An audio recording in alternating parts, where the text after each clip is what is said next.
taon ng 2023, inatake ako ng seizure dahil sa, ito pala si Marcelino Laya, ay in-invite niya ang kanyang bayaw na titira doon sa bahay na aking dating tinitirahan. Kaya hindi nga matapos yung aming problema dahil ginugulo nila ako sa bandang likuran. Yan po ang nangyari sa akin. Hanggang sa tuhod po yan. Dahil hindi ako makakatulog dahil dinidostorbo nila ako. They disturb me so much. Na paano ko sila patatawarin? Okay. Sa aking pagkakasakit, patawarin ko sila. Pero yung mga civil obligation na dapat bayaran, bayaran naman nila. Marami na akong gastos. Pagpunta sa barangay, how many times? Pagpunta sa Justice Hall sa Antipolo, papunta na naman sa Justice Hall ng Kabading, na kung saan may kasama ako palagi dahil sa malayo. Ganun po ang nangyayari. Bayaran lang ako, matapos na yan, okay na yan. Bayaran lang ako. Kasi para mabayaran ko naman yung utang ko sa linding. Yun lang, maliit na bagay lang. Kung patawad lang, brother, walang problema yon. Magpapatawad po ako. Bahala na ang Diyos. Patawarin ko sila. Kung hindi naman sila patawarin ng Diyos, ano magagawa ko? Pero meron tayong tinatawag na civil obligation. Hindi yun lahat, hindi lahat na patawad ay patawad. Paano yun? Katulad halimbawa yung taong nabaril na patay. May tawag noon is a blood money. Yung bang napatay mo yung tao, siyempre kayong gagastos ng pagpa-hospital, pagpalibing. Yun ang gusto kong mangyari. Magpatawad na po ako. Dahil yun ang gusto ng Diyos. Di ba, brother? Yun ang gusto ng Diyos. Pero yung civil obligation, hindi pwedeng ganon. Dahil nabaon ako sa utang Nagkanda utang ako. Yung aking serbisyo sa bilang paralegal, hindi din ako binayaran. Marami. Yung pang-aapi, kaya ko namang tiisin yun. Walang problema doon. Para yun lang. Marunong tayong magtiis. Kahit sino, kahit si Kuya Daniel nagtitiis sa kanyang ginagawa at sa mga parinig at pang-alipusta, kahit si Brother Eli, mapapakinggan natin sa television na may mga critics. Pero patuloy lang din siya ginagawa. So ako din, patuloy lang din ako. Ngayon, dahil sa nanghina po ako, gusto ko ma-revive ako. Kahit magtanong po kayo kay Brother Juan, magtanong kayo kay Brother Ruel Edilio, naging mabuti po akong kasama ng MCGI or dating daan. Alam nila yon. Meron ngang isang nagsabi sa akin, nakapatiran, bakit daw wala nang dumadalaw sa akin? Okay lang sa akin yun. Ang Diyos nang dumadalaw sa akin kaya buhay pa ako.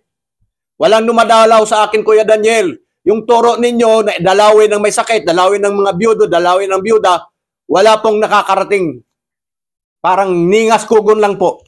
Ningas kugon, ibig sabihin, yung kugon, pag sinindihan mo, mabilis ang apoy, tas wala na. Pero okay lang din po yun. At least, nagawan mo ng paraan na na-comfort mo ako. Iba kasi yung tulong o bigay, iba po yun. Iba naman din yung utang. Ang usapan ay utang, dapat bayaran. Pagtulong, kawang gawa, masabi ko, kung hindi man ako makabayad, ang Diyos na lang ang magbabayad. Pero nung una, hindi man ako makapagbayad, idinadaan ko na lang sa Abuloy. Kaya pinupuntahan ako dito ni Brother Juan. At hindi ko alam bakit hindi na siya nagbibigay ng USB, hindi na rin siya kumukuha ng aking Abuloy dito sa... Kaya hinatid ko na lang. Hinatid ko doon sa lokal dahil nga wala nang pumupunta sa akin dito. Yun po ang pangyayari. Kaya naalala ko yung na huwag manghusga. Diba? Pero mabait naman si Brother Juan. Wala ang problema. Puro patawad ang sinasabi noon pag nag-message sa akin, puro patawad. Asahan ko sa pamagitan nitong aking content na ginawa, makarating ito sa lahat ng kapatiran natin at makarating sa kay Kuya Daniel. At kung sakaling hindi ako pansinin ni Kuya Daniel, okay lang din, no problem. Paano ka magpapansin ng mga tao sa ibang lugar kung mismo sa looban, dagdag ka ng dagdag ng membro, pero yung membro mo, napabayaan mo na, iba ang diwa. Maraming nagsabi sa akin na kapatiran, na ka-chat ko, na iba ang diwa. At yan ay, hindi ko na kailangan na disiplinahin sila dahil ang Diyos na lang magdisiplina sa kanila. Ang akin lang, meron kayong civil obligation. Dahil nagbabayad po ako hanggang ngayon sa inuutangan ko sa linding. Tubo po yung binabayad ko. Buwan-buwan, tumutubo. Kaya ako nagsasalita dahil nagdudusa po ako sa kababayad. Mrs. Laya, mahabag ka naman. Ngayon, alam mo, Kuya Daniel, si Mrs. Laya, noong nagmi-meeting kami dito sa bahay, pumunta sila. Pero mo, luluhod siya sa akin. Ito namang mga elder, nung sinabi niya, gusto mo, luluhod ako sa'yo. Lahat kami hindi makakibo. Sila rin, hindi rin makakibo. Wala rin sinabi na huwag mong gawin. Gusto niya yun eh. Pero hindi namin pinansin yun kasi wala namang ganun. So, nanghingi ng tawad. Pero pagdating sa barangay, duro na naman pangangatwiran at hindi pa umaatin. Di sana, sa barangay pa lang, inayos na kami. At nagpapaayos naman ako. Ang gusto ko lang, bayaran niya yung utang niya sa akin. Maliit na bagay lang naman yon para mabayaran ko yung aking utang ko sa linding. Dahil hanggang ngayon, nagbabayad ako. At dahil sa nagbabayad ako, kinakapos ako. Nasushort po ako. Maliban dyan, hindi ko na kaya magpaaral sa mga anak dahil may sakit ako. Kaya nagtrabaho. Yan po ang katotohanan. Marami pang maliban doon sa kalsada na dinadaanan namin noong araw na hindi ako pinapadaan. Kaya ako nagpagawa ng sariling gate. Yung ayaw akong padadaanin sa daan na kung saan ako may sakit, sana man lang consideration. O Edgar, diyan ka na dumaan. O Brother Edgar, diyan ka dumaan kasi may sakit ka. Walang ganun. Nag-utos siya, ipasara. Kita mo? Tapos lagi nagsasalita tuwing pupunta dito sa Antipolo, umalis na kayo, laging ganun. Natuturiti po ako kasi hindi ko alam kung paano malagyan ng bubong yung bahay ko. Kaya nga si Kuya Daniel na nagpalagay kasi nga walang bubong. Meron dyan tinungtong ng mga lumang yero at nakita nila na pinikturan na tumutulo. Tapos nagpapalayas pa sa akin. Dapat hindi ako pinalayas dahil may utang. May utang siya eh. Dapat hindi ako umalis hanggat hindi niya nabayaran. Nagkamali yata ako ng desisyon. Nung nakalis ako, problema na naman yung Poso Negro niya na kung saan nagtatagas. Nagdudulot ng mabaho. At hindi lang ako ang nagreklamo, pati kapitbahay namin nagreklamo na mabaho.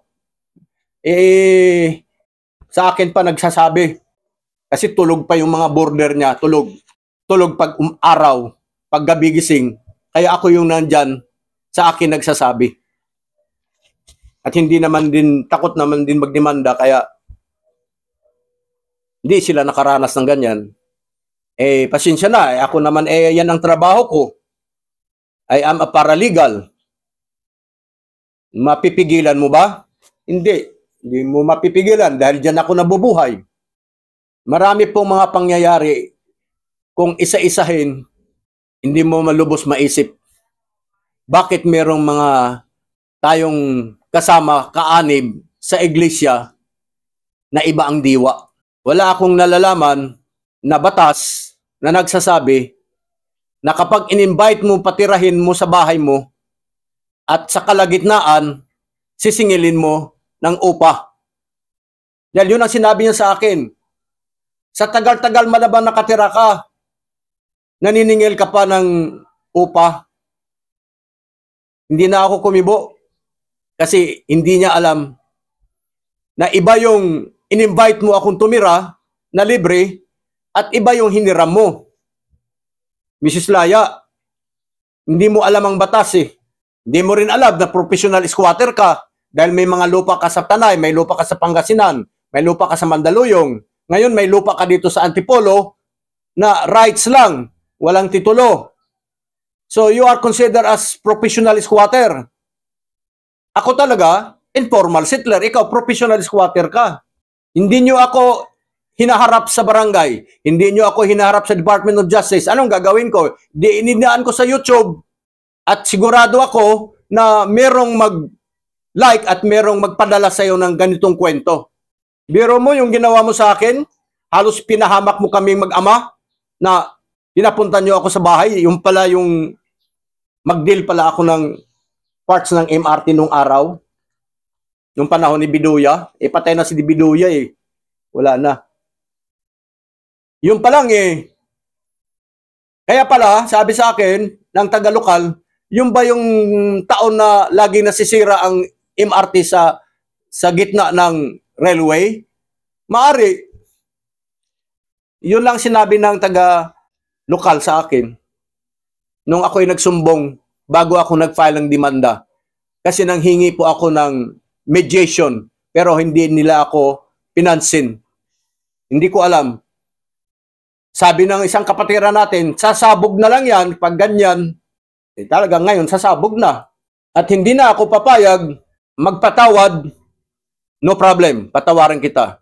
Pero yung civil obligation, sa sobrang pagod ko, nahirap ako maglakad, nagkasakit ako, nakarating na ako ng Department of Justice ng Paura, nakarating ako sa Malacanang.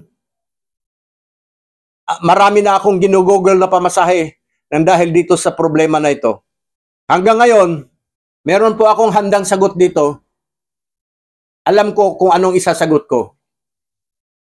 Kung ako'y makarating kay Kuya Daniel, alam ko kung anong isasagot ko. You cannot control me talking what I have learned from my previous job.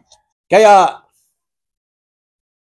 sa pamagitan nito, sa YouTube, dahil nagpunta kami dyan sa Mandaluyong, nagdala ng sulat, personally nagpunta kami, pero wala man lang kayong paanyaya na pumunta kami sa inyong bahay, pumasok at kausapin. Wala din.